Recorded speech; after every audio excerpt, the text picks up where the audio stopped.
శ్రీమన్నారాయణ. అస్మద్గురుభ్యో నమః. శ్రీమతే రామానుజాయ నమః. ஆழ்வார் எம்பெருமானார் ஜீயர் திருவடிகளே சரணம். யஸ்துதிம் ஜதிபதி பிரசாதினிம் யாஜஹ யதிராஜவிம்சதிம் తం ప్రపన్న జనచాతకాంబుదం నౌమి సౌమ్యవరగోవరయోగి పుంగవం. శ్రీమాధవంఘ్రి జలజద్వజ నిత్యసేవా ప్రేమా విలాసజ పరంకుశ పదభక్తం కామాదిదోషహరం ఆత్మపదాశ్రితానాం రామానుజం యతిపతిం ప్రణమామి మూర్ధ్నా. అస్మద్గురుభ్యో నమః. శ్రీమతే రామానుజాయ నమః. శ్రీమన్నారాయణ శరణౌ శరణం ప్రపద్యే. శ్రీమతే నారాయణాయ నమః. పరమ పూజ్య భాగవతోత్తములారా, మన మణవాల మహామునులు, వారినే మనం వరవరమునులు అని కూడా అంటాం. వారు భగవద్ రామానుజుల విషయంలో కృప చేసినటువంటి యతిరాజ వింశతి అని 20 శ్లోకాల స్తోత్రం ప్రారంభించుకొని ఈనాడు మనము 3వ శ్లోకం యొక్క అర్థాన్ని, వారి శ్రీ సూక్తి యొక్క వైభవాన్ని సేవించే ప్రయత్నం చేస్తాం. ఇంతకుముందు యతిరాజ వింశతిలో ఉన్నటువంటి 2 శ్లోకాలు ఉన్నాయే, ఆ 2 శ్లోకాలు కూడా భగవద్ రామానుజుల విషయంలో శ్రీ మణవాల మహామునుడు స్తోత్రం చేస్తూ శరణాగతి చేసిన శ్లోకాలుగా చెప్పుకున్నాం. ఇక్కడ ఈ మొత్తము యతిరాజ వింశతి అనే 20 శ్లోకాల స్తోత్రమంతా కూడా భగవద్ రామానుజుల పాదాల మీద తాము మనసుంచి స్వామిని ప్రార్థిస్తూ శరణాగతి చేసి చెప్పిన మాటలన్నమాట.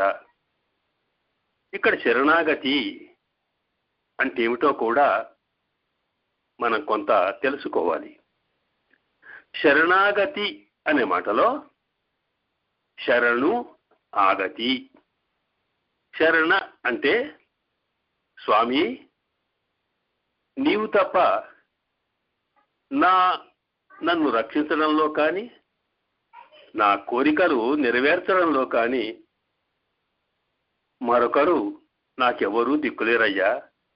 అకించన అనన్యగతి తత్పాదమూలం శరణం ప్రపద్యే. నాకు అకించన అంటే ఇంకా వేరే ఉపాయం ఏమీ లేదు. నేను శాస్త్రాల్లో చెప్పినట్టుగా కర్మయోగమో, జ్ఞానయోగమో, ధ్యానయోగమో, పూజలో ఇంకేవేవో పరమాత్మ అనుగ్రహం రావడం కోసం చేయమని చెప్పిన శాస్త్రాలన్నీ కూడా అవన్నీ సామాన్యమైన సంసారంలో ఉండి నాకు కుటుంబ బాధ్యతలు పూర్తి చేసుకుంటూ, సమాజ బాధ్యతలు పూర్తి చేసుకుంటూ, నిరంతరం జీవితాన్ని నిలుపుకోవడం కోసం కృషి చేస్తున్న నాకు ఈ శాస్త్రాల్లో చెప్పిన ఉపాయాలు, ధ్యానమో, తపస్సో ఇవన్నీ నేను నిన్ను తృప్తిపరిచే అంతగా చేయలేను స్వామి. మరి నాకేమో నీ అనుగ్రహం కావాలి, మరి నీ కృప నాకు రావాలి, నీవు నన్ను రక్షించాలి. అందువల్ల ఎన్ని చేసినా నీ దయలేనిది ఏవి సాధ్యము కావు కనుక నీవు ఎలాగైనా సరే స్వామి, నీ కృపను నా మీద కలగచెయ్యు. నేను దీనుణ్ణి, నీవు తప్ప నాకు మార్గం లేదు. అకించన. మరి పోనీ మరొకరు సహాయం అన్నారంటే అది లేదు, అగతి అని ఇలాగా మనకున్నటువంటి నిస్సహాయతను, మనకున్న తపనను పరమాత్మ ముందు వెలిపుస్తూ ఆయనకు శ్రీపాదాలను నమస్కరిస్తూ ఉండడం అనేదే శరణాగతి అని అర్థం అన్నమాట. అలా చేసేవాడు ముందు సర్వేశ్వరునికి తాను యొక్క స్థితిని చెప్పాలి. నేను జన్మ జన్మాల్లో ఎన్నెన్ని రకాల పొరపాట్లు చేశానో, లేదా తెలిసి తెలియక ఎన్ని తప్పులు చేశానో, ఏం చేశానో, పాపాలో పుణ్యాలో ఏమైనా సరే స్వామి, నా దోషాలు, నేను చేసినటువంటి తప్పులను చూస్తే నీవు నన్ను క్షమించలేవు. కనుక అవన్నీ క్షమిస్తూనే నీవు కృపతో నన్ను రక్షించు అని ఇలాగా పరమాత్మ ముందు నిస్సహాయంగా ఆయన మనసు కరిగేట్టుగా రెండు చేతులు జోడించి స్వామిని ప్రార్థించడమే శరణాగతి. ఇలా పరమాత్మనే కాదు, మరి పరమాత్మను అందించుమని, పరమాత్మ యొక్క దయ మనకు రావడం కోసమని, జ్ఞానము లేక సామాన్యమైన జీవితం గడుపుతున్న మనని మాకు జ్ఞానాన్ని ఉపదేశించి, భగవతత్వాన్ని చెప్పి, పరమాత్మకు మాకున్న సంబంధాన్ని చెప్పి, భగవంతుని యొక్క కృప అతని మీద మా మీద కలిగేట్టుగా నీవు మమ్మల్ని అనుగ్రహించు స్వామి అంటూ ఆచార్యుని ముందు కూడా శరణాగతి చేయడం జరుగుతోంది. సాక్షాత్తుగా పరమాత్మ ముందుకు వెళ్తే ఆయన మనము చేసినటువంటి రకరకాల పాపాలను దృష్టిలో పెట్టుకుని శాస్త్ర ప్రకారం మనం శిక్షించాలనుకుంటే ఆయన రక్షించకపోవచ్చు. అందువల్ల ఆయనకు ప్రియతములైన ఎవరైతే ఆచార్యులు ఉంటారో వారి దగ్గర శరణాగతి మనం చేస్తే ఆచార్యులు చెప్పిన మాటను, గురువులు చెప్పిన మాటను సర్వేశ్వరుడు ఎప్పుడు కాదనడు. ఎందుకంటే పరమాత్మ యొక్క జీవితం అంతా, పరమాత్మ యొక్క ఉనికి అంతా జ్ఞానుల మీదనే ఉందని తానే చెప్పుకున్నాడు. జ్ఞానీతో ఆత్మైవ మే మతం అని భగవద్గీతలో. దానికి నిదర్శనంగా మనకు తెలుసు, ఆచార్యులు ఒక మాట అన్నారంటే వారి మాట నిలబెట్టడం కోసం ఎట్టి పరిస్థితుల్లోనైనా సర్వేశ్వరుడు తాను పొరపాట్లు చేస్తున్నానని తెలిసినా సరే అన్నిటికీ సిద్ధంగా ఉంటాడట. మనకు తెలుసు, మార్కండేయుడు ఆయన పుట్టుకతో ఆయన కూర్చింది 16 జీవిత వయస్సే కదా. 16 ఆయుష్యే జీవితంలో ఉండాల్సినటువంటి మార్కండేయుడికి మరి మహర్షి నారదుల వారి యొక్క ఆశీస్సులు దీర్ఘాయుష్మాన్ భవ అని అందడం వల్ల చివరికి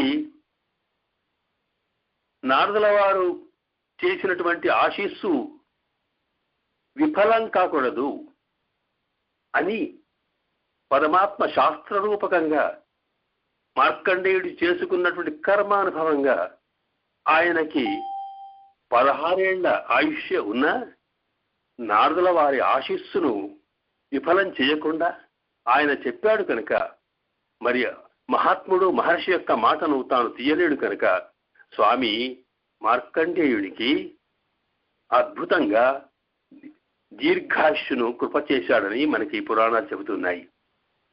అసలు అంతదాకెందుకు, మన ప్రహ్లాదుడు అన్నాడే కేవలం 5 ఏళ్ల వయసు కలవాడే. ఆయనకు శాస్త్రజ్ఞానము లేదు. లేకపోయినా సరే తాను మాతృగర్భంలోనే ఉన్నప్పుడు కలిగినటువంటి ఆచార్య మంత్ర ఉపదేశమే కావచ్చు, దాని ఫలితంగా పరమాత్మ మీద విశ్వాసం కలగడం వల్లనో ఏమో తాను పరమాత్మ అంతటా ఉన్నాడు, ఇందుగలడందు లేడని చెబితే హిరణ్యకశిపుడు తండ్రి అయి ఉండి కూడా అనేక రకాల బాధలు పెట్టినా ఆ బాధలు పెడుతున్నప్పటికీ కూడా అత్యంతమైన విశ్వాసంతో ఎక్కడైనా సరే ఉన్నాడు చెబుతూ ఉంటే ఆ ప్రహ్లాదుని యొక్క మాటను నిలబెట్టడం కోసం ఆ ప్రహ్లాదుడు స్వామి ఎక్కడున్నాడో చెబుతూ ఉంటే అక్కడక్కడ స్వామి ఆయా రూపాల్లో తాను వేంచేసి ఉండి సాక్షాత్కరించడానికి సిద్ధంగా ఉన్నాయట. ఎందుకంటే అలా కనిపించకపోతే తన భక్తుడైన ప్రహ్లాదునికి తండ్రి ఏం అపకారం చేస్తాడో, ఏం కష్టం చేస్తాడో అనే వాత్సల్యంతో. కనుక ప్రహ్లాదుని మాటను విని ఆయన మాట నిలబెట్టడం కోసం స్తంభే ప్రదర్శితమహో, ప్రహ్లాదుని యొక్క మాటను స్తంభే ప్రదర్శితమహో నరసింహ రూపం. కనుక ఆయన చెప్పిన మాటను అసలు వాస్తవానికి ఏ రూపం తనకు లేకపోయినా తాను తన భక్తుని యొక్క మాటను, తన జ్ఞాని అయినటువంటి వాడు, వయసుతో సంబంధం లేకుండా చిన్న పెద్ద కాకుండా ఎవడు జ్ఞానో ఎవడు తను నమ్ముకుంటాడో వాడి మాటను కాదనకుండా సర్వేశ్వరుడు అన్ని రకాలు నిలబెట్టడానికి ప్రయత్నం చేస్తాడనేది మనకు పురాణాలు చెబుతున్నాయి కదా. అందువల్ల పరమాత్మను సాక్షాత్తుగా మనము వారిని శరణాగతి చేయడానికి బదులుగా వారికి ప్రియతములై జ్ఞానులై వారి తత్వాన్ని లోకానికి అందించగలిగేటువంటి గురువులను, ఆచార్యులను శరణాగతి చేస్తే వారి మాటను, వారి ఆశీస్సును కాదనడు సర్వేశ్వరుడు. అందువల్ల అది మనకు చెప్పడం కోసమే శ్రీమన్ మనవాళ మహామునులు తమకు పరమాచార్యులు జగద్గురువులు అయిన భగవద్ రామానుజుల వారి ముందు తాము 2 చేతులు జోడించి శరణాగతి చేస్తున్నారు. స్వామి, మాకు జ్ఞానోదయం కలిగించి పరమాత్మ అనుగ్రహం కలిగింపచేయడం కోసం మీరు తప్ప మరొక గతి మాకు లేదయ్యా అని చెప్తూ ఆ మొదటి 2 శ్లోకాల్లో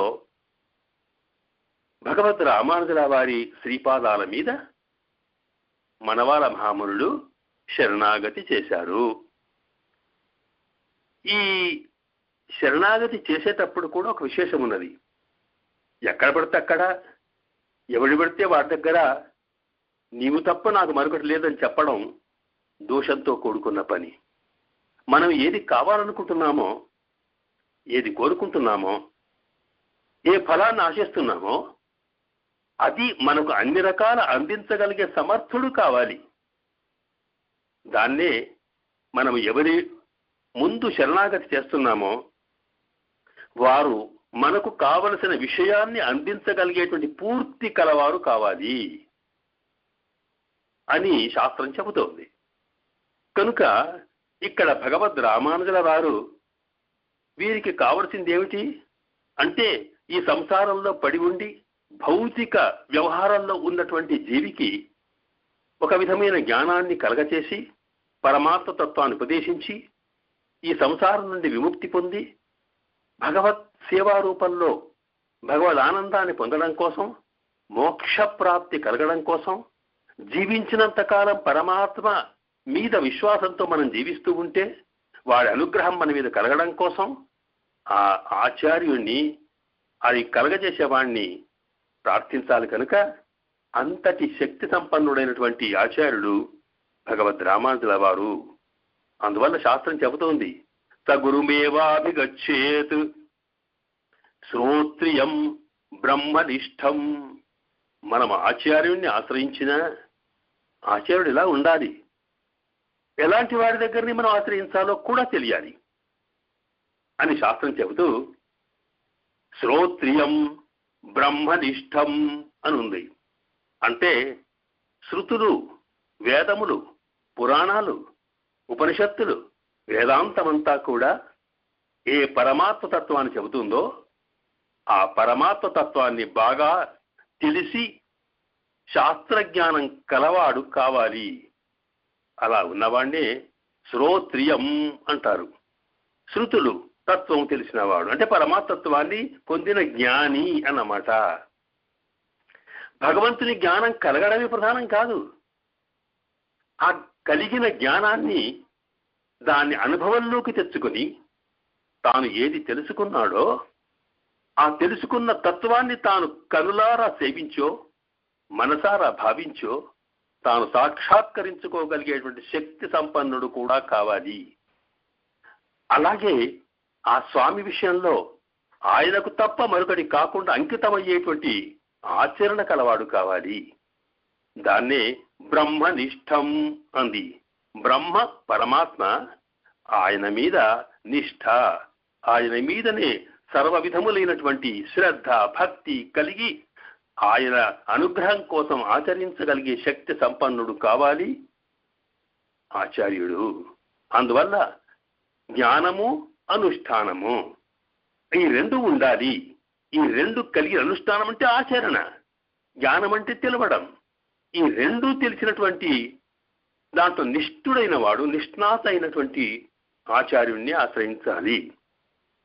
అలాంటి ఆచార్యుడు భగవద్ రామానుజుడు.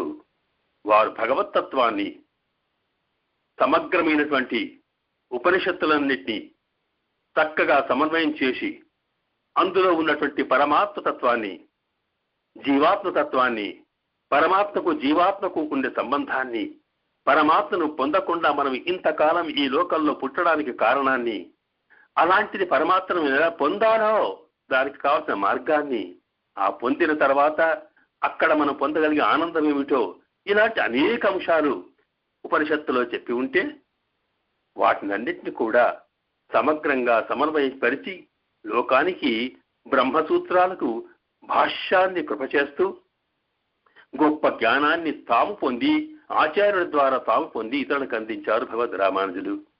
అలాగే కాకుండా తాము పొందినటువంటి జ్ఞానం ఉట్టి ఉపదేశం కాకుండా ఆ పరమాత్మను ఎట్లా పొందాలో, ఆయన కోసం ఎలా చేయాలో, ఆయనను శరణాగతి ఎట్లా వేడాలో, ఆయన పూజలు ఎట్లా చేయాలో, వాటిని అనుష్ఠానం అంటాం, ఆచరణ అంటాం. అలాంటి ఆచరణ ఎట్లా చేయాలో చెప్పడానికి కూడా వారు శరణాగతి గద్య అని, అలాగే వైకుంఠ గద్య అని, అలాగే వారికి శ్రీరంగ గద్య అని, గద్యత్రయం అని, అంటే అందులో సంస్కృత భాషలో వారు పరమాత్మను గురించి ఎట్లా మనం ప్రార్థించాలో చూపించారు శరణాగతి గద్యలు. ఇలాగా అనుష్ఠానం చూపించారు. అంతేకాకుండా నిత్య గ్రంథం అనే దాంట్లో వారు మనము పరమాత్మ ముందు కూర్చొని ఎలా అర్చన చేయాలి, పూజలు ఎలా చేయాలి అనేటువంటి స్థితిని కూడా వారు నిత్య గ్రంథం అనే దాంట్లో చెప్పారు. ఇలా చెప్పడమే కాదు, వారు గురువుల విషయంలో తాము చేసి చూపించారు. కనుక ఇలాగ సగురుమేవ అవగచ్చేత్ శ్రోత్రియం బ్రహ్మనిష్టం అని జ్ఞానము అనుష్ఠానము అన్ని కలిగినటువంటి వారు భగవద్ రామానుజుల వారు కనుక తమకు భగవతత్వాన్ని అందించమని, భగవత్కృపను పొందించమని ప్రార్థిస్తూ ఉన్నటువంటి శ్రీ వరవర మునులు వారు భగవద్ రామానుజులనే అక్కడ శరణాగతి చేశారు. ఇది చేయడానికి కలిగిన ముఖ్య కారణం. వారికి ఉన్నటువంటి జ్ఞానమును మొదటి శ్లోకంలో చెప్పి వారు పరమాత్మను గురించినటువంటి తత్వాన్ని ఎట్లా ఆచరించారో మనకు శ్రీరంగరాజ చరణాంబుజ రాజహంసం అనేటువంటి శ్లోకంలో మనకు వినిపింపచేశారన్నమాట. ఇలాగా ఈ రెండు రకాల శరణాగతి చేసింది దేనికోసమో అనేది కూడా మిగతా స్తోత్రాల్లో చూపిస్తారు. అయితే ఇక్కడ మనకు అంశం కావాలి. ఇక్కడ మనము ఒక రహస్యం ఉంది. అదేంటంటే ఈ యతిరాజ వింశతిలో స్తోత్రంలో శ్రీ మనవాళ మహామునులు ఏ ఏ విషయాలు చెబుతూ వచ్చారో, తమను ఎంత నీచంగా భావించుకొని, తమను ఎంత అజ్ఞానులుగా భావించుకొని, తమకు అగతిగా చెప్పుకొని ఆ పరమాత్మ ముందు ఆ స్తోత్రంలో రామానుజుల వారి ముందు స్తోత్రంలో ఏమేమి చెప్పుకున్నారో అవన్నీ మనవాళ మహామునులకు స్వయంగా వ్యక్తిగతంగా ఉన్నవి కావనేది గుర్తించుకోవాలి. సాధారణంగా వారే కాదు, మన భగవద్ రామానుజుల వారికి పరమాచారులైనటువంటి యామునమునుడు కూడా స్తోత్రరత్నంలో ఇలాగే చెప్పుకున్నారు. అలాగే మన పూర్వాచారులందరూ కూడా పరమాత్మ ముందు నిలుచున్నా, ఆచార్యుడి ముందు నిలుచున్నా శరణాగతి చేసేటప్పుడు స్వామి నేనెంత నీచుణ్ణి అనే విషయం చెబుతారు. మేము ఎన్ని పాపాలు చేశామో అవన్నీ నీవు చూడకయ్యా అని అడుగుతారు. ఇలా అడిగితే వారు స్వయంగా పాపాలు చేశారనో వారు నీచులను అనుకోవాల్సిన అవసరం లేదు, ఎందుకంటే వారు గొప్ప జ్ఞానుడే. మరి ఇది ఎలా, దేనికోసం చేశారు అంటే మనలాంటి వాళ్ళ కోసం. మనకి అంటే ఒక తల్లి తన పిల్లలకి మాటలు నేర్పడం కోసం తాను ముందు ఎట్లా ఉచ్చరిస్తుందో, వాళ్ళకి నడక నేర్పడం కోసం తాను ఎట్లా నడిచి చూపుతుందో, అలాగే మన పూర్వాచార్యుడు మన ఆచార్యుల వాళ్ళు కూడా మనను పరమాత్మను కానీ ఆచార్యుడిని కానీ ఎలా ఆశ్రయించాలో, వారి దగ్గర ఏ రకంగా మనం ప్రార్థన చేయాలో, అవన్నీ తెలపడం కోసము వారే స్వయంగా అనుష్ఠించడం జరుగుతోంది. ఎందుకంటే ఎవరి పేరో చెబితే కుదరదు కదా. అందువల్ల ఇక్కడ ఇది ముందు మనం గుర్తించుకోవాలి. యతిరాజ వింశతిలో చెప్పబోయేటువంటి స్తోత్రాల్లో మనవాళ మహాములు తమకున్నటువంటి అజ్ఞానాన్ని, తమకుండే పాపాన్ని, తమకుండే నీచత్వాన్ని ఇవన్నీ అందులో విజ్ఞప్తి చేసుకుంటారు, మనవి చేసుకుంటారు. అలా చేసుకోవడం అంటే అవన్నీ మన వైపుని చేస్తున్నారు అని అర్థం అన్నమాట. చంటి పిల్లకి ఏదైనా రోగం వస్తే, వ్యాధి వస్తే, అది మందు తాగలేని స్థితి వస్తే పాల మీదనే బతికేటువంటి పసిపాప ఆరోగ్యం కోసం స్వయంగా తల్లి తాను ఆ మందును తీసుకొని పుచ్చుకొని తన పాల ద్వారా ఆ పాపకి ఆరోగ్యం కలిగేట్టుగా ఔషధాన్ని ఎట్లా అందిస్తుందో, అలాగే మాతృవాత్సల్యం కలిగిన మన ఆచార్యులు, మన గురువులు వారంతా కూడా మన వైపు నుంచి తామే అనుష్ఠించి వారికి అద్భుతమైనటువంటి ఒక ఆరోగ్యాదులు జ్ఞానం కలగడం కోసం ఇలాగా తామే అనుష్ఠిస్తారు. ఈ దృష్టితోనే మనము మనవాళ మహామునుడు భగవత్ రామానుజుల వారి ముందు చేసినటువంటి శరణాగతిని ఆలోచించాలి, అర్థం చేసుకోవాలి. ఇది ప్రధానం. ఇంకొక అంశం, మనం ఇక్కడ ఒక రహస్యం ఉంది. అసలు వాస్తవానికి అక్కడ ఆచార్యులుగా కనిపిస్తున్నవారు భగవద్ రామానుజులు. వారిని యతీశ్వరులు, యతీంద్రులు, యతిపతులు, ఉడేవర్లు అన్నాం. అలాగే ప్రార్థన చేస్తున్నవారు శ్రీమన్ మనవాళ మహామునుడు, వరవరమునుడు అన్నాం. ఈ ఇద్దరు వేరుగా కనిపించిన మన సంప్రదాయం ఏం చెబుతుందో తెలుసా? అసలు ఈ ఇద్దరూ ఒకటేనట. భగవద్ రామానుజులే కొన్నాళ్ళ తర్వాత మరొక అవతారంలో, మరొక రూపంలో ఈ లోకంలో మనవాళ మహాములుగా అవతరించారు అనేది మన సంప్రదాయం చెబుతుంది. ఆదౌ జగదాధార శేష అనేటువంటి భజయత్రాజు సూత్రంలో శ్రీవైకుంఠంలో వేంచేసి ఉండేటువంటి ఆదిశేషుడే పరమాత్మ యొక్క ఆజ్ఞ అనుసరించి ఈ లోకంలో సంసారంలో పడి ఉన్న జీవులను ఉద్ధరించి జ్ఞానోపదేశం చేసి పరమాత్మ వైపు, పరమాత్మకు ఈ జీవులకు సంబంధాన్ని తెలిపి ఆ పరమాత్మ వైపు వీళ్ళందరినీ మరల్చడం కోసం ఆ ఆదిశేషుడే తాను ఈ లోకంలో జగదాచార్యుడైనటువంటి భగవద్ రామానుజులుగా అవతరించారని మన సంప్రదాయం చెబుతుంది. రామానుజుల వారి జీవిత విశేషాలు పరిశీలిస్తే కూడా అది స్పష్టమవుతుంది.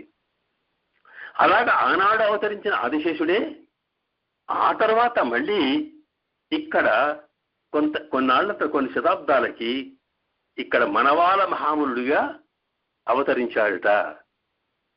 అంటే ఆదిశేషుడి యొక్క రెండు అవతారాలు, ఆదిశేషుడే అటు రామానుజుడిగా, ఆదిశేషుడే ఇటు మనవాళ మహామునుడిగా అవతరించాడట. ఇలా 2 సార్లు రావడానికి కారణం ఏమిటి అంటే, భగవద్ రామానుజుల వారు అవతరించే నాటికి మన వేదాల మీద, ఉపనిషత్తుల మీద, శృతుల మీద, మన వైదిక సిద్ధాంతం మీద విశ్వాసం లేని వాళ్ళు కొందరైతే, విశ్వాసం ఉండి కూడా దానికి అపార్థాలు కల్పించే మరో సిద్ధాంతాలు కొన్ని ఉంటే వాటినన్నిటినీ కూడా సరిదిద్ది నిజమైనటువంటి పరతత్వం శ్రీమన్నారాయణుడే అని లోకానికి చెబుతూ, అలాంటి శ్రీమన్నారాయణుడే శ్రీరంగనాథుడిగా అవతరించాడని కూడా అర్చాస్వరూపం చెప్పడం కోసం భగవద్ రామానుజుల వారు అవతరించారని రామానుజుల వారికి తత్వాన్ని తెలుసుకున్నారు. కనుక పరమాత్మ ఎవడో, ఉపనిషత్తులు వేదవేద్యుడైనటువంటి సర్వేశ్వరుడు ఎవడో, పరతత్వం ఎవడో నిర్ణయించడం కోసం వచ్చిన అవతారమే అది. లోకాన్ని ఉద్ధరించారు ఆ సందర్భంలో. సరే, ఇక ఇప్పుడేం జరిగింది? నిజంగా పరమాత్మతత్వం శ్రీమన్నారాయణుడే అయినా ఆయనను ఆశ్రయించడం కోసం ఎవరు ప్రయత్నించాలా, ఏం చేస్తే పొందగలుగుతాము అన్నప్పుడు ఆ శ్రీమన్నారాయణుడే ఆయన పరతత్వం తెలుసుకోవాలనుకుంటే ఆచార్యుణ్ణి ఆశ్రయించడం చాలా అవసరం. అందువల్ల ఆచార్యుని యొక్క వైభవం తెలపడం కోసము, ఆచార్యుణ్ణి ఆశ్రయిస్తేనే పరమాత్మ అనుగ్రహం కలుగుతుందని చెప్పడం కోసము, స్వయంగా మరి ఒకసారి ఆచార్య వైభవాన్ని తెలపడం కోసం ఆదిశేషుడే ఆనాడు పరమాత్మతత్వాన్ని తెలిపిన భగవద్రామాను రూపంలో వస్తే, ఈనాడు ఆచార్యుడి యొక్క వైభవం తెలుపుతూ ఆచార్యుడే గురువే సర్వము అనేటువంటి భావన తెలపడం కోసం మనవాళ మహాముల యొక్క అవతారం వచ్చిందని చెబుతారు. అంటే ఆదిశేషుడు ఒకవైపు గురువు ఎలా ఉండాలో ఉపదేశించే రూపంలో, పరమాత్మను చెప్పే రూపంలో భగవద్రామానుజులుగా, ఆ ఉపదేశాన్ని పొందగలిగే శిష్యుడి రూపంలో మనవాళ మహాములుగా వచ్చినారు. కనుక ఇది ఈ ఇద్దరి మధ్యన జరుగుతున్నటువంటి వైభవం ఏత ఉందో అది మన కోసం ఏర్పడిందన్నమాట. కనుక ఈ రహస్యం ఉన్నప్పుడు ఆయన యతీంద్రుడు, ఈయనను యతీంద్ర ప్రవణుడు అంటారు. భగవద్ రామానుజుల వారు యతిరాజులైతే ఆ యతిరాజుల మీద అత్యంతమైన ప్రవణము అంటే భక్తి ప్రేమ కలవారు కనుక యతీంద్ర ప్రవణులు అని వేరు. కనుక ఇలాంటి దృష్టితో వారు స్వయంగా శరణాగతి చేశారట. మరొక అంశం మనం చూడాలి. మనం ఎవరి ముందైనా శరణాగతి చేయాలి అనుకున్నప్పుడు, నీవే రక్షకుడని చెప్పున్నప్పుడు ఎక్కడ చేయాలి అంటే మన కళ్ళ ముందు వారు కనిపిస్తే వారి ముందు మనం తల వంచి నమస్కరించి వారి ముందు స్తోత్రం చేసి మనం చేయాలి. మరి ఇక్కడ భగవద్ రామానుజుల అవతరించిన కాలానికి మనవాళ మహాములు అవతరించిన కాలానికి చాలా తేడా ఉంది. అలాంటప్పుడు వీరు వారికి శరణాగతి ఎలా చేశారో ముందు మనం తెలుసుకున్నాం కూడా. సాక్షాత్తుగా మనవాళ మహాముల యొక్క ఆచార్యులు శ్రీశైలేశులు అనేవారు. వారికి రామానుజుల వారి మీద అత్యంతమైన ప్రేమ. అందువల్ల తమ శిష్యులైనటువంటి మనవాళ మహాములకి స్వామి వారికి ఉపదేశం చేస్తూ అందరికీ గురువు, అందరికీ ఆచార్యుడు, మన అందరికీ కూడా ఉత్తరించేసేవారు భగవద్ రామానుజులే. కనుక రామానుజులనే సేవించుకో, వారిని గతిగా శరణాగతి చేయమని వారి ఆచార్యుడు చెబితే చెప్పడమే కాకుండా వారికి భగవద్ రామానుజుల వారి యొక్క అర్చామూర్తిని, పూజా విగ్రహాన్ని కూడా అందించడం వల్ల అక్కడ ఆ స్వామి ముందు వారి అందించినటువంటి భగవద్ రామానుజుల వారి యొక్క అర్చామూర్తి విగ్రహం ముందు నిలుచొని వారు చేతులు జోడించి వారి శరణాగతి చేశారు. అంటే అర్థమేంటి ఇక్కడ? దీని ద్వారా మనకేం తెలుపుతున్నారు అంటే మనము స్వామి నీవు రక్షించమని మనం ఆచార్యుణ్ణి ప్రార్థించినా, పరమాత్మను ప్రార్థించినా, పరమాత్మను ఎక్కడ ప్రార్థిస్తామంటే ఎక్కడైతే స్వామి యొక్క అర్చామూర్తి విగ్రహం ఉందో ఆ విగ్రహం ముందే మనం శరణాగతి చేయాలి. సర్వేశ్వరుడైన పరమాత్మలో ఎన్ని శక్తులు ఉంటాయో, పరిపూర్ణత ఉంటుందో అన్ని రకాల శక్తులు అర్చామూర్తిలో ఉంటాయని శాస్త్రం చెబుతోంది. కనుక వైకుంఠంలో ఉండే పరమాత్మ అవసరం లేదు. ఆ వైకుంఠనాథుడే ఇక్కడికి వచ్చినప్పుడు ఆయన ముందు మనం అర్చామూర్తి ముందు నిలుచోవడమే ముఖ్యము. ఇది చెప్పడం కోసం. అలాగే ఆచార్యుడి విషయంలో కూడా అంతే. మనకి ఆచార్యుడు ఎవరో ఒకసారి మనకు ఉపదేశం చేస్తారు. చేసిన తర్వాత వారు ఈ లోకంలో ఉండకపోవచ్చు. ఉండకపోయినా వారి యొక్క విగ్రహం ఉందో, వారికి ఉన్నటువంటి వారి రూపం ముందో, వారికి ఉండే ఫోటో ప్రతిమ ముందో మనం నిలుచొని ఆచార్యులే మన ముందు ఉన్నట్టుగా భావించి వారి ముందు మనం ప్రార్థన చేయాలి అని చెప్పడం కోసం ఇక్కడ విగ్రహాన్ని అంటే భగవద్ రామానుజుల వారి యొక్క అర్చారూపాన్ని పెట్టుకొని వారి ముందు వీరు శరణాగతి చేశారు. ఇది మనం ఆలోచించాలి. మరొక అంశం, ఆచార్యుడు అనగానే ఒక్కొక్కసారి ఈ ఆచార్య శిష్య సంబంధం కూడా భగవంతుడి యొక్క కృప వల్లనే కలుగుతోంది. పరమాత్మ ఏ ఏ ఏ వ్యక్తిని ఎవరి ద్వారా ఉద్ధరించాలో, ఎలాగైతే లోకంలో ఏ రకమైనటువంటి ఒక రోగిని తాను ఏ డాక్టర్ ద్వారా బాగుపరచడానికి పరమాత్మ సంకల్పిస్తాడో ఆ డాక్టర్ యొక్క ట్రీట్మెంటే ఎట్లాగా రోగికి ఫలించి బాగుపడతాడో, అలాగే ఈ జీవులు ఇన్ని రకాల మంది ఉన్నప్పుడు ఎవరి ద్వారా తాను ఆశ్రయించి ఎవరి ద్వారా బాగుపరచాలనుకుంటాడో అది పరమాత్మ యొక్క ఆయన సంకల్పం. కనుక ఒక్కొక్కసారి మన కళ్ళ ముందు కనిపిస్తున్నటువంటి మహాత్ములు మనకు ఆచార్యులు కాకపోవచ్చు. సామాన్యులే వంశ పరంపరగా వచ్చినటువంటి వారే, సామాన్యమైనటువంటి జ్ఞానం కలగకుండా ఉన్నవారు కూడా మనకు సమాశ్రయం కృప చేసి ఆచార్యుడు కావచ్చు. అంత మాత్రం చేత వారిని మనం మరొక రకంగా భావించకుండా, మనకు కావలసింది వ్యక్తి కాకుండా ఆచార్య భావన ప్రధానము కనుక ఆ భావనతోటే మనం సాధించగలుగుతాం. వాస్తవానికి మనకు తెలుసు, ద్రోణాచార్యులకి శిష్యుడు అర్జునుడు. మరి అర్జునుడికి సాక్షాత్తుగా ద్రోణాచార్యుడు అన్ని చెప్పినా, ఏకలవ్యునికి ద్రోణాచార్యుడు తాను సాక్షాత్తుగా ధనుర్విద్య నేర్పడానికి అంగీకరించకపోయినా, ద్రోణుని యొక్క శిలా విగ్రహాన్ని పెట్టుకొని ఆయననే ఆచార్యుడిగా భావించి తాను ధనుర్విద్యను నేర్చుకున్న ఏకలవ్యుడు అర్జునుడిని కూడా మించినట్టుగా మనకు తెలుసు. సాక్షాత్తుగా ద్రోణాచార్యుడి యొక్క శిష్యులుగా ఉన్న అర్జునుడి కన్నా వారి యొక్క ప్రతిమను పెట్టుకొని, అర్చామూర్తిని పెట్టుకొని వారే ఆచార్యుడిగా భావించినటువంటి భావన ప్రపంచంలో తిరిగినటువంటి ఏకలవ్యునికి మరి అంత గొప్ప విద్య వచ్చిందే. ఇది మనం తెలుసుకోవాలి. ఇది చెప్పడం కోసం కూడా అర్చా స్వరూపంలో ఆచార్య భావనను భావించి స్తోత్రం చేయాలని చెప్పడం కోసం ఇలాగా మనకు ఈ మొదటి 2 శ్లోకాల్లో ఈ దివ్య సందేశాన్ని యతిరాజ వింశతి ద్వారా మనకు మనవాళ్ళ మహామునులు కృప చేసే ప్రయత్నం చేశారు అన్నమాట. ఇక ఆ దృష్టితో చూసినప్పుడు మనకు 2 శ్లోకాలు అయిపోయిన తర్వాత ఇక 3వ శ్లోకంలో ఏమి మనకు వారు దివ్య సందేశం ఇస్తున్నారో చూడాలి. మేము ఇంతకు ముందే చెప్పినట్టుగా ఈ 3వ శ్లోకం నుండే వారు యతిరాజ వింశతిలో చేయాలి అనుకునే స్తోత్రం చెప్పే విషయం ప్రారంభమవుతుంది. ఆ ప్రారంభంలోనే ఇదిగో ఇక్కడ ఈ 3వ శ్లోకాన్ని కృప చేస్తున్నారు. 3వ శ్లోకం ఇలా ఉంది. వాచా యతీంద్ర మనసా వపుషా చ యుష్మత్. వాచా యతీంద్ర మనసా వపుషా చ యుష్మత్. పాదారవిందయుగళం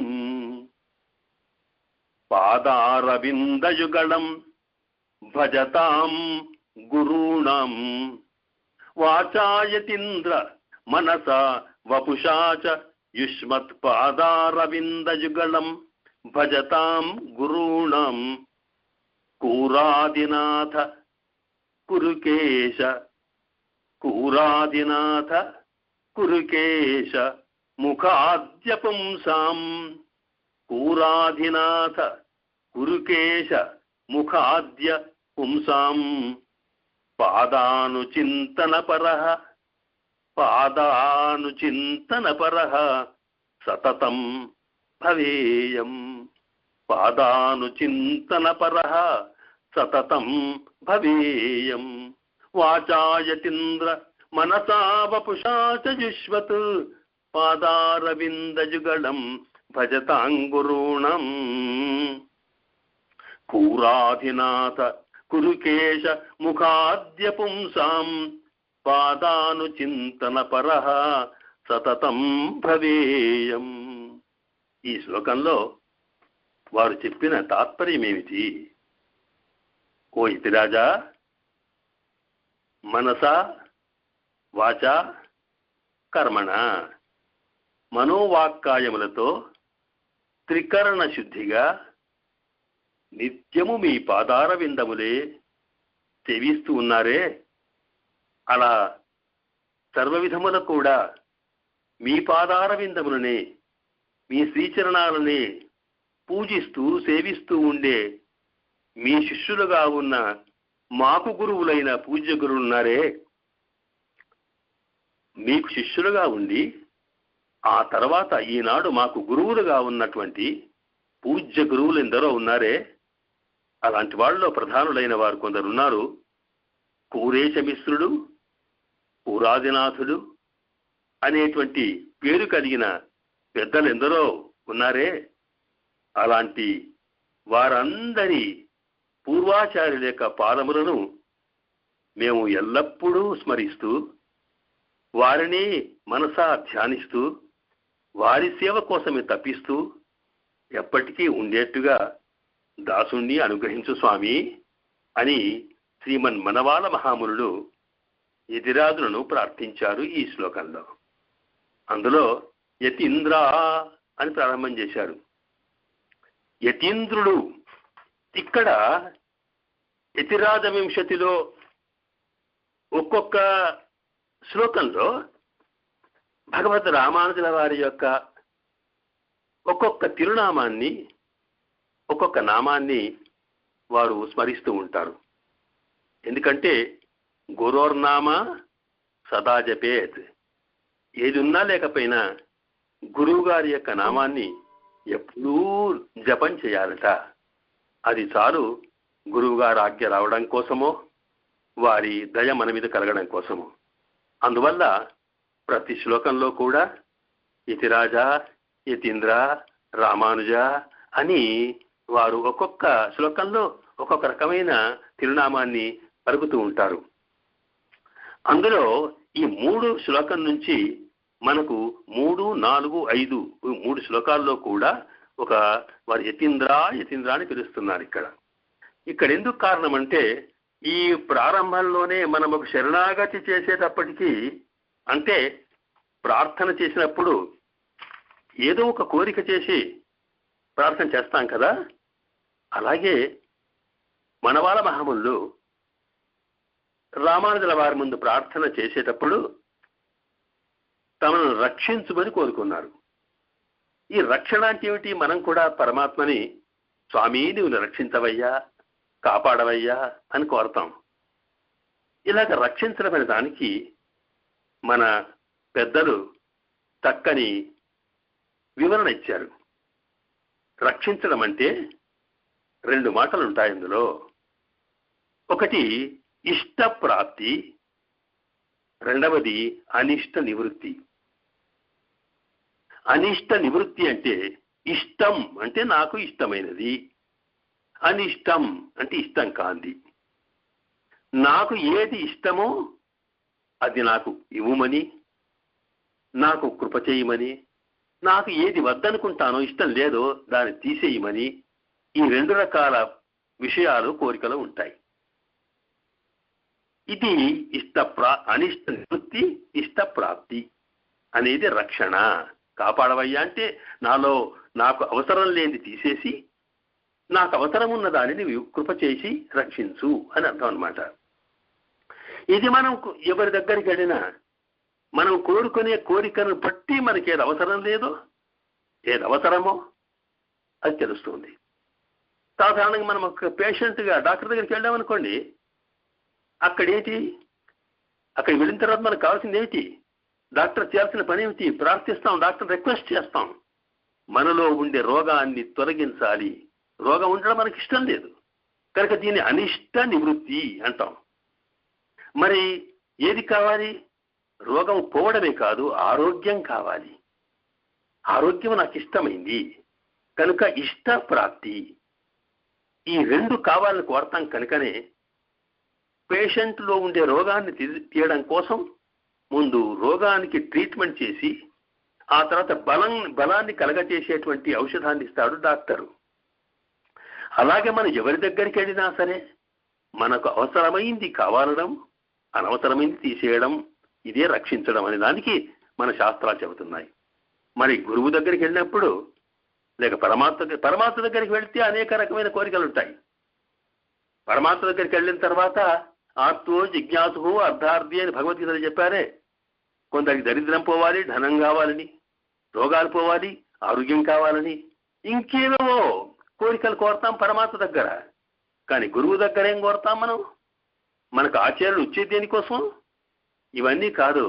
స్వామి మాకు భగవంతుని యొక్క కృప కావాలి, పరమాత్మ ఎట్లా ఉంటాడో నువ్వు జ్ఞానాన్ని బోధించి మీ యొక్క కృప వల్ల పరమాత్మను పొందించే మార్గం చెప్పమనడమే మనకు ముఖ్యం. ఏమిటి ఇక్కడ అంటే, ఇంతకాలము ఈ ప్రకృతిలో పడి ఈ శరీరాల్లో పుడుతూ చస్తూ పునరపి జననం పునరపి మరణం పునరపి జనని జఠరే శయనం, మాటికి పుట్టడం, పెరగడం, మళ్ళీ మాతృగర్భంలో పోవడం, గర్భనరకం, ఎన్ని రకాల శ్రమలు పడుతున్నామో స్వామి ఇక్కడ. ఇక ఈ జన్మ సంబంధ పరంపరం పోవాలి. ఇది గురువు దగ్గర మనం రక్షించమని కోరడం కోసం చేసేటువంటి అనిష్ట నివృత్తి. మరి ఇష్టమేం కావాలి? ఇదిగో ఈ ఆత్మ పరమాత్మను పొందేట్టుగా, ఆ పరమాత్మ అనుగ్రహము మనకు ఎప్పటికీ కలిగేట్టుగా అది కృప చెయ్యు. అది ఇష్ట ప్రాప్తి. కనుక అనిష్ట నివృత్తి, ఇష్ట ప్రాప్తి, ఈ రెండిటిని కలిగి ఉన్నది రక్షణ. అది ఇవ్వగలిగేవాడు ఆచార్యుడు. కనుక ఇక్కడ మనకి 3వ శ్లోకం నుంచి 5వ శ్లోకం దాకా కూడా 3, 4, 5 శ్రీమన్ మణవాల మహాములు ఆచార్యుడైనటువంటి భగవద్ రామానుజుల వారి ముందు నిలుచొని ప్రార్థిస్తూ ముందు 3 శ్లోకాల్లో తమకున్న ఇష్ట ప్రాప్తిని కోరారు. తమకేం కావాలో చెబితే కదా అది తర్వాత ఏది తీసేయాలో వారు చెప్పుకోవడానికి వీలుంటుంది. కనుక ఈ 3, 4, 5 శ్లోకాల్లో మనకు కావలసింది ఏమిటో కోరుతున్నారు. వారు కోరుతున్నారంటే అర్థం ఏమిటి? మనము ఆచార్యుని ఆశ్రయించినప్పుడు వారి ద్వారా మనం ఏమి కోరుకోవాలో ఈ 3 శ్లోకాలు చెబుతాయి. ఆ తర్వాత 6 నుండి చివరి దాకా ఉన్న శ్లోకాలన్నీ కూడా అనిష్ట నివృత్తి. నాకు ఇది అక్కర్లేదు స్వామి, నాకు ఇది తీసేయి స్వామి, నేను తీసుకోలేను స్వామి, మీరే దాన్ని ఎలాగైనా అసలు తొలగించి నన్ను రక్షించమని ఒక్కొక్కటి తమలో ఏమేమి లోపాలున్నాయో, మనలో ఏమేమి కష్టాలున్నాయో, ఏమేమి దోషాలున్నాయో వాటిని చెప్పుకుంటూ వీటిని తొలగించు, వీటిని తొలగించు, వీటిని తొలగించు అని ప్రార్థించడం. ఇది మనకు ఇతిరాజ వింశతిలో మొత్తం శ్లోకాల్లో ఉన్న అంశం అన్నమాట. ఆ మిగతా వాటిలో చివరికి చెప్పి స్వామి విజ్ఞాపనం ఇది తమజ్జతం అమకీనం అంగీకరుష్వ. స్వామి ఇవన్నీ నేను ప్రార్థన చేశాను, అవి నీకు శ్రమ లేకపోతేనే అంగీకరించి నన్ను రక్షించు అని కోరుకుంటారు చివరికి. ఇది కూడా ఒక పద్ధతి. ఇలా చెయ్యు అని మనం బలవంతం చేయలేము. దానివల్ల మనము ఎవరినైతే ప్రేమిస్తున్నామో, ఎవరినైతే గౌరవిస్తున్నామో, ఎవరి కోసం తప్పిస్తున్నామో వారికి ఏమాత్రం శ్రమ కలిగినా అది మన శ్రమనే. కనుక స్వామి నా సుఖం కోసం నిన్ను శ్రమ పెట్టలేను, అందువల్ల నేను ఇదంతా నీకు విజ్ఞాపన చేశాను, ఈ విజ్ఞాపనలో నేను నీకు ప్రార్థన చూపించాను, అందులో నీవు రక్షించగలిగితే రక్షించు, లేకపోతే నీ ఇష్టం అని అంటే తప్పకుండా రక్షిస్తాడు ఆచార్యుడు కానీ పరమాత్మ కానీ. అది ఈ మొత్తం ఇతిరాజ వింశతిలో కనిపిస్తున్న సారాంశం అన్నమాట. అందువల్ల ఈ 3 శ్లోకాల్లో 3, 4, 5లో ఈ మనకు 3వ శ్లోకంలో వారు ఏం కోరుకున్నారు అంటే అక్కడ స్వామి వాచా యతీంద్ర మనసా వపుషాచ యుష్మత్ పాదారవింద యుగళం అనేటువంటి ఆ దాంట్లో మనకి ఒకే ఒక విషయం కోరుకున్నారు. అదేంటంటే యుష్మత్ పాద, నిన్ను ఎవరైతే స్వామి నిన్ను ఆశ్రయించిన వాళ్ళు, నీకు శిష్యులుగా ఉన్నవాళ్ళు, ఆ తర్వాత నీ ఆజ్ఞను లోకానికి అందిస్తూ ఒకరి ద్వారా ఒకరు ఆచార్య పరంపరగా, ఆచార్యుడు మరొకరికి ఇలాగా చెబుతూ మా దాకా వచ్చిందే, ఈ వీళ్ళందరూ కూడా మాకు ఏ ఉపకారం చేశారో ఆ ఉపకారాన్ని మేము మరవకుండా ఎప్పుడూ మనసులో భావించేట్టుగా మాకు కృప చెయ్యు. ఇది వారు చెబుతున్న మాట. అంటే ఏంటి? ఇక్కడ మీరు చేసిన ఉపకారం ఉన్నది, కానీ మీరు అందించిన జ్ఞానాన్ని మాకు ఎంత తేడా, ఎన్ని ఏళ్ళు, ఎన్ని వందల సంవత్సరాలు గడిచాయి. గడిచినప్పటికీ కూడా ఆనాడు మీరు అవతరించిన కాలంలో ఏ ఉపదేశాలు చేశారో, ఏ తత్వాన్ని అందించారో, మా జీవితాలు బాగుపడడం కోసం మీరు సందేశాన్ని ఇచ్చారో దాన్ని మీ తర్వాత మిమ్మల్ని ఆశ్రయించినటువంటి మీ శిష్యులైన మహాపండితులు, జ్ఞానులు పొందుకున్నారు. వారు ఆ తర్వాత ఉండేటువంటి శిష్యులకు అందిస్తే వారు ఆ తర్వాత వాళ్లకు ఇలా ఇస్తూ వస్తే అలాగా ఆచార్య పరంపరగా దేవుని వారి యొక్క దివ్య శక్తి మీరు చెప్పిన దాని ఆచార్య పరంపరగా ఈనాడు మా దాకా వచ్చింది. కనుక ఒకవేళ వారే లేకపోతే, ఇలా మాకు అందించడం కోసం ఒకరి తర్వాత ఒక ప్రయత్నం చేయకపోతే మేమేమయ్యేవాళ్ళం? మాకు జ్ఞానం ఉండేదా? మాకు పరమాత్మ తెలిసేవాడా? మేము బాగుపడేవాళ్ళమా?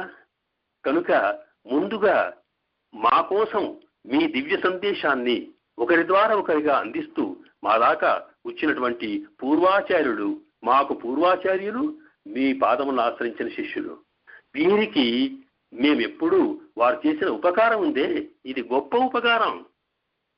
సాధారణంగా మనం ఏదో ఎవడు గొప్ప అన్నటప్పటికీ ఎవరైతే మనల్ని ఉద్ధరించడానికి ప్రయత్నం చేస్తారో అది గొప్ప ఉపకారం, ఆత్మకు చేసిన ఉపకారం. ఎప్పుడూ ఆ ఉపకారాన్ని మరిచిపోకూడదు. ఇది ఒక సందేశం. ఇక్కడ మనకు ఒక రకమైనటువంటి ఏ రకమైన ఉపకారం చేసిన లోకంలో ఆ ఉపకారం చేసిన వానికి జీవితాంతం మనం రుణపడి ఉండాలి. సామాన్యంగా తాత్కాలికంగా ఏదో కృతజ్ఞతలు చెప్పడం కాదు. ఒకవేళ వారే లేకపోతే మా పరిస్థితి ఏమయ్యేది అనుకొని మాటి మాటికి గుర్తు చేసుకోవాలట. ఇదే ఆచార్య పాదస్మరణ. ఆచార్యుడు చేసిన ఉపకారాన్ని గుర్తించుకుంటామట. అందువల్ల ఇక్కడ వీరు చెప్తున్నారు, మనము అది చెయ్యాలనే ఉద్దేశంతో ఇక్కడ వారు చెబుతూ వాచా యతీంద్ర, ఇదిగో మిమ్మల్ని మీ త్రికరణ శుద్ధిగా సేవించినటువంటి ఆచార్యులు ఉన్నారే, మీ కాలంలో మీ యొక్క దివ్య సందేశాన్ని స్వయంగా పొందిన ఆచార్యులు కొందరున్నారే, అలాంటి వాళ్ళు పేరు చెబుతూ వాళ్లను మేము మర్చిపోకుండా మాకు నీ యొక్క ఆజ్ఞను, నీ యొక్క కృపను మా మీద కలగ చెయ్యంటున్నారు. ఇక్కడ త్రికరణ శుద్ధిగా అన్నారు. త్రికరణములు, కరణము అంటే ఇన్స్ట్రుమెంట్ అన్నమాట. అంటే మన ఇంద్రియాలు చూడడానికి, మనకు చూడడానికి సహాయం చేసే ఇంద్రియం ఏదైతే ఉందో, నేత్రం, కన్నులు, అది కరణం.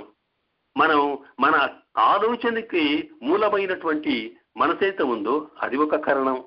అలాగే మన మనసులో ఉన్న భావాన్ని మనం చెప్పడానికి, లోకానికి భావం చెప్పడానికి, ఎక్స్ప్రెస్ చేయడానికి పనికొచ్చే మాట ఉందే, అది ఒక కరణమే. చెప్పడమే కాదు, చెప్పిన దాన్ని చేయడం కోసం చేతులు, కాళ్ళు ఇవన్నీ ఉన్నాయే, అవి కరణాలే. కనుక ఈ వీటిని త్రికరణములు అంటాం. అంటే మనసులో అనుకోవడం, ఏది చేయాలనుకున్నా ముందు మనసులో అనుకుంటాం. మనసులో అనుకోవడం, అనుకున్న దాన్ని మాటల్లో చెప్పడం, ఆ చెప్పిన దాన్ని చేతల ద్వారా చేయడం. ఇలా 3 రకాలుగా మనస, వాచ, కర్మణ, ఈ 3 రకాల చేయడం అనేటువంటిదే త్రికరణములు. ఈ త్రికరణములు శుద్ధిగా ఉండాలి. అంటే అందులో మలినం కాకూడదండి. అంటే ఏమిటి? మనసులో ఒక మాట, మనసులో ఒక భావన, చెప్పేటప్పుడు మరొక మాట, దాన్ని చేసేటప్పుడు మరొక రకంగా, ఇలాగా ఉండడం అనేది దోషము. కనుక ఏది అనుకుంటామో అది చెప్తాం, ఏది చెబుతామో అది చేస్తాము. దీన్నే మనము ఆనెస్టీ అంటాం. మన మాటల్లో రుజుత్వము, ఆర్జవము అంటాం. అంటే పరమాత్మ అలాంటి వాడు. అట్లాగే ఇక్కడ కూడా మేము మిమ్మల్ని ఆశ్రయించి ఆ తర్వాత పరంపరగా వచ్చి మాకు దివ్య జ్ఞానాన్ని అందించినటువంటి పూర్వాచార్యులను మేము వారిని ఎప్పుడు కూడా సేవించాలి. ఎలా సేవించాలి? మనస, వాచ, కర్మణ. అందువల్ల ఎక్కడా కూడా మేము వారిని మనసులోనే భావించి మాటల్లోనే వారి స్తోత్రం చేస్తూ, అలాగే వారి యొక్క సేవ, మా కైంకర్యాన్ని చేయాలి. కైంకర్యం అనే మాట మనకి సంప్రదాయంలో ఉంది. సామాన్యమైనటువంటి పని, సేవ, కైంకర్యం అని 3 మాటలు ఉన్నాయి. మనము లోకంలో చేసుకునే, మన కోసం చేసుకునేవన్నీ పనులే, లేదా ఇతరుల కోసం తోడ్పడేది పనులే. కానీ ఆ పని చేసేటప్పుడు ఎలాంటి స్వార్థం కాకుండా ఇతరుల కోసం మాత్రమే, వాళ్ళ సుఖాన్ని కోరి, వాళ్ళ సంతోషం కోసమే ఏ పని చేస్తామో దాన్ని సేవ అంటాం. మరి ఈ సేవ కాకుండా మనమేమో సంప్రదాయంలో కైంకర్యం అంటున్నాం. కైంకర్యం అంటే కిం కరోమి. కిం అంటే ఏమి, కర చేయాలి. ఏం చేయాలి తపన. చేసినా చేయకపోయినా సరే ప్రేమతో, అయ్యో నేను చేయలేకపోతేనే అని చేసే అవకాశం వస్తే చేయడానికి సిద్ధంగా ఉండి, ఏది చెబితే అది చేయాలి. నా ఇష్టం వచ్చి చేయడం కాదు, ఆ స్వామికి ఏది ఇష్టమో, మా ఆచార్యులకి ఏది ఇష్టమో, భాగవతోత్తములకి ఏది ఇష్టమో అది వారు ఏం చెబుతారో, ఎప్పుడు చెప్తారో, ఎలా చెప్తారో దానికి మేము చేయడానికి సిద్ధంగా ఉండాలి. అలాగా వారి అంటే ఎవరి సేవ కోసం, ఎవరి కోసం మనము ప్రయత్నం చేస్తున్నామో వాళ్ళకి సంతోషం ఏం చేస్తే కలుగుతుందో, ఎలా చేస్తే కలుగుతుందో, వారు ఏం చెబుతారో అని తపనతో చేసేటువంటి ఒక మానసిక స్థితికి మనం చేసే దానికే కైంకర్యం అని పేరు. అందువల్ల ఇక్కడ మనకి విశ్వామిత్రుల వారిని గురువుగా భావించినటువంటి రామలక్ష్మణుడు రామాయణంలో చెప్పి ఉంది. అక్కడ కింకరవు సముపస్థితవు, స్వామి గురువు గారు విశ్వామిత్ర కింకరవు, మీకు ఏం చేయడానికి మేము వచ్చినాము అని చెప్పుకున్నారు అక్కడ. అది దాని నుంచి కైంకర్యం అంటాం. కనుక ఇక్కడ పాదానుచింతన పరహ, వారి యొక్క పాదములని, పాదం అనేటప్పటికీ మన శాస్త్రంలో మన సంప్రదాయంలో ఒక మాట ఉంది, ఎవరి పాదాలు అన్నప్పటికీ పాదం అంటే వారి యొక్క దివ్యమంగళ విగ్రహము అన్నమాట. కేవలం పాదాలు ఉండవు కదా. అందువల్లనే మనం సాధారణంగా లోకంలో పరమాత్మ యొక్క విగ్రహాన్ని పూజించేటప్పుడు కేవల పాదాలు కాదు, సంపూర్ణమైన విగ్రహాన్ని పూజించాలి. అలాగా ఇక్కడ మాకు ఉపకారం చేసినటువంటి నీ యొక్క శిష్యులు ఉన్నారో వాళ్ళందరినీ కూడా మనసా వాచా కర్మణ మేము సేవిస్తూ ఎప్పటికీ కూడా ఉండేట్టుగా కృప చేయమన్నారు. ఇక్కడనట వాచా యతీంద్ర మనస వపుష, మనసుతో, వపుష అంటే శరీరముతో, యుష్మత్ పాదారవింద యుగళం, వారంతా ఏం చేసినారు, ఇంతకు ముందున్నటువంటి మీ శిష్యులంతా మనసా వాచా కర్మణ మీ యొక్క శ్రీపాదాలను సేవ చేశారు. వాళ్ళు ఎలా చేశారో అలాగే మేము కూడా వారి సేవ చేసేట్టుగా మాకు నీవు మా సంకల్పాన్ని తీర్చిదిద్దవయ్య స్వామి అని చెబుతూ అందరూ ప్రార్థించారన్నమాట. అయితే అక్కడ వారు ఉన్నటువంటి శిష్యులు అనేక మంది భగవద్ రామానుజుల వారి కాలంలో ఎందరో శిష్యులు ఉన్నారు. అలాంటి శిష్యులు ఉన్నప్పటికీ కూడా అందులో ప్రధానమైన శిష్యులు కొందరు ఉండేవారు. వారిలో కొందరిని ఇక్కడ పేరు చేస్తూ కూరాధినాథ కురుకేశ ముఖ, ముఖ అంటే ప్రారంభం, ముఖము అంటే మొదలగు వారు అన్నమాట. అలాంటి ఆద్యపుంసాం, ఆద్యులు అంటే మాకన్నా ముందున్న వాళ్ళు, మీ తర్వాత వచ్చినటువంటి కూరాధినాథ్ అంటే శ్రీ కూరత్తాళ్వాన్ అనేటువంటి వారు, కూరేశులు అని వారికి పేరు. వారు భాష్య రచనలో రామానుజుల వారు కూరత్తాళ్వాన్ కూరేశు అనేవారు కూరం అనేటువంటి అంటే కంచికి దగ్గర ఉన్నటువంటి కూరం అనేటువంటి గ్రామంలో అవతరించిన వారు. వారు మహాపండితులే కాకుండా గొప్ప శ్రీమంతుడు కూడా.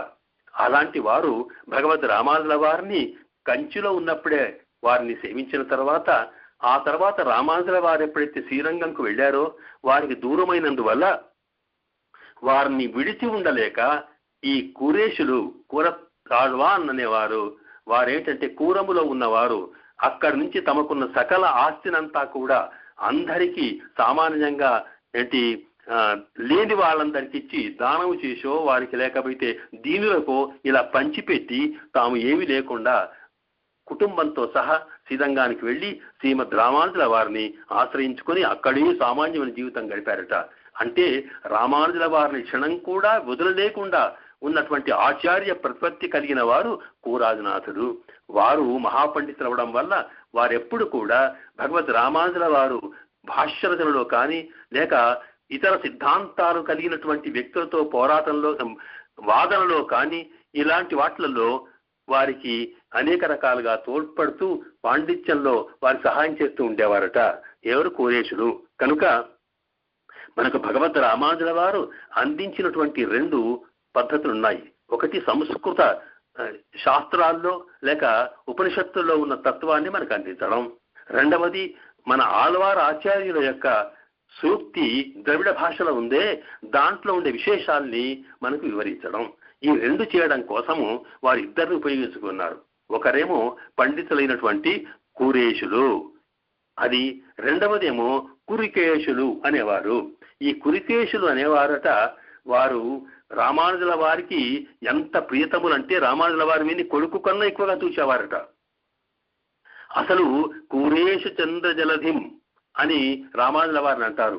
ఒక సముద్రములో నుంచి పుట్టిన చందమామను, చంద్రుణ్ణి పున్నమ నాడు చూస్తే సముద్రం ఎలా ఉత్సాహంతో ఉప్పొంగుతుందో అలాగే ఈ కూరేషులనే శిష్యులను చూచినప్పుడట వారికి ఎంత ప్రేమ కలిగేదో భగవద్ రామానుజుల వారికి అంటే వారికి ఒకసారి ఉత్సాహంగా సముద్రము చంద్రుణ్ణి చూచినప్పుడు ఉత్సాహం పొందినట్టే పొందేవారట. కనుకనే వారికి రామానుజుల వారికి కూరేష చంద్ర జలధిం అని ఒక పేరు ఉంది. కూరేషుడనేటువంటి చంద్రునికి సముద్రం లాంటి వారు అని. అందువల్ల అంతటి ప్రేమ అంతటి ఒక ఆప్యాయతను పొందినవారు కూరేషులు, రామానుజుల వారి యొక్క కృపను పొందినవారు. వారు మనకు ఈ నమ్మాళ్ళ వారు అనేటువంటి వారైతే శటగోపులు అంటున్నామే, మనం శటగోపాన్ని ఆలయాల్లో చూస్తామే, దానికి ప్రతీక. వారు మనకు కృప చేసినటువంటి ఒక ద్రవిడంలో ఉన్నటువంటి తిరువాయుముజి అంటే మధురమైనటువంటి శ్రీ సూక్తి పరమాత్మత్వాన్ని చెప్పేది, దానికి గొప్ప వ్యాఖ్యానాన్ని లోకానికి అందింపచేశారు భగవద్ రామానుజులు కూరేశ్వర ద్వారా. కనుక ఒకవైపు సంస్కృత వేదాంతాన్ని, మరొక వైపు ద్రవిడ వేదాంతాన్ని ఇద్దరి ద్వారా కృప చేశారు. కనుక ఇక్కడ వారిద్దరి పేరు పెట్టుకుని కూరాధినాథ కురుకేశ అని పెట్టుకొని, అలాగే ఇంకా ఎంతో మంది శిష్యులున్నారే, వారంతా కూడా మీ తర్వాత పరంపరగా వచ్చి మాకేవైతే వారు కృప చేశారో వారిని అందరినీ కూడా మేము మర్చిపోకుండా ఉపకార స్మృతి చేసేట్టుగా మీరు మా కృప చేయండి అని ప్రార్థించారు. దీంట్లో అంటే మనకు ఏ ఆచార్యులైతే కృప చేస్తారో ఆచార్యుల మీద అభిమానమే కాదు, ఆచార్యుడు సంబంధికులు ఎవరున్నా సరే, ఆచార్యుడి యొక్క కుటుంబమైనా సరే, ఆచార్య పుత్రులైనా సరే, ఆచార్యులకు సంబంధించిన ఎవరైనా సరే, అందరి విషయంలో కూడా ఆచార్య భావన కలిగి ఆచార్యులను మనం గురువు గారిని ఎంతగా ప్రేమిస్తామో అలాగే వారి యొక్క సంబంధులు కూడా మనకు ప్రాప్యులు, పొందదగిన వారు అనేది మనకు భావన కలగాలి అని చెప్పడం కోసం ఈ శ్లోకంలో వాచాయతీంద్ర అనే దాంట్లో మనకి ఆచార్య పరంపరగా వచ్చినటువంటి వారి యొక్క ఉపకారాన్ని స్మరించుకుంటూ వారికి మనం ఎప్పుడు కృతజ్ఞులమై ఉండాలి అని ఇందులో చెబుతూ, స్వామి అది ఎలా కలుగుతుంది అంటే ఆ ఉపదేశం మీ ద్వారానే మేము పొందగలుగుతాము అని ఒకటి వారు కోరిన కోరిక అన్నమాట.